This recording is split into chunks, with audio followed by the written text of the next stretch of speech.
अक्सर उनकी ट्रेन निकल जाया करती है जिनके मकान रेलवे स्टेशन के नजदीक होते। भारत का भी वर्तमान में यही हाल है। हिंदुत्व के प्रति घटती आस्था, हिंदुओं की घटती संख्या, रामायण की मंडलियां घट रही, प्रभात फेरियां बंद हो गई, आपसी मेल मिलाप खत्म हो गए, बेटा बेटियों के संस्कार बिगड़ गए, परिवार बिखर गए और बच्चों के संस्कार बिगड़ गए, और फैमिली प्लानिंग इतनी गंदी हो गई।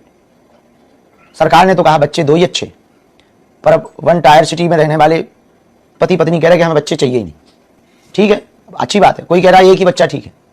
अब एक ही बच्चा है बेटा, तो ना तो उसे भाई का सुख मिल रहा, ना बुआ का सुख मिल रहा, ना आगे चल के उनकी संततियों को मौसी का सुख मिलेगा, ना परिवार का पता चलेगा, ना उसे परिवार की एकता का पता चलेगा, ना उसे वो प्रेम दिखाई पड़ेगा। और परिवार की एकता का पता नहीं रहेगा, परिवार का पता नहीं होगा, तो वो समाज की एकता में क्या खाक भरोसा करेगा, देश की एकता में वो क्या खाक भरोसा करेगा।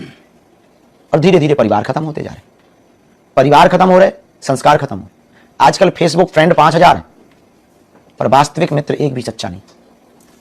यूट्यूब पर फॉलोवर 10-10 लाख है, पर जिंदगी को फॉलो करने वाला एक भी आदमी नहीं। इसलिए हमने कहा था आ बैठ मेरे पास, मैं तुझे दुख दर्द पीना सिखाता हूं, कुछ देर तो मेरे साथ गुजार, मैं तुझे जीना सिखाता हूं।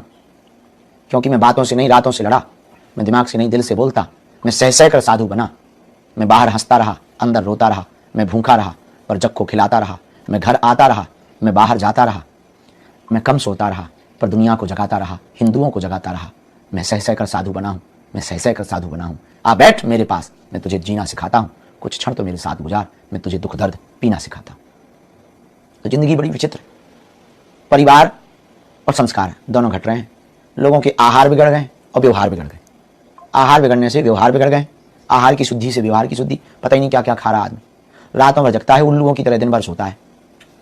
बच्चे 2.5 घंटे रील में फंस जाते, 3 घंटे के पहले इंस्टाग्राम की रील से बाहर ही नहीं निकल रहे, और उन्हें बाहर का पता ही नहीं। बाथरूम में भी रील चल रही, बाहर भी रील चल रही, अंदर भी रील चल रही। घर पे कोई भी रिश्तेदार आ जाए प्रणाम करने ही नहीं जानते, गुरुजी आ जाए प्रणाम करने ही नहीं जानते। बहुत बुरी हालत है।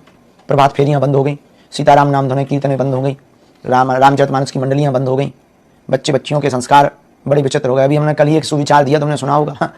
पहले महाभारत इस बात पे हुई क्योंकि दुशासन ने साड़ी खींच दी, कपड़े साड़ी खींचने पे महाभारत हुई। अब आज के जमाने में किसी को कह दो कि तुम कम कपड़े क्यों पहने हो, ज्यादा पहन लो, तो महाभारत हो जाएगी।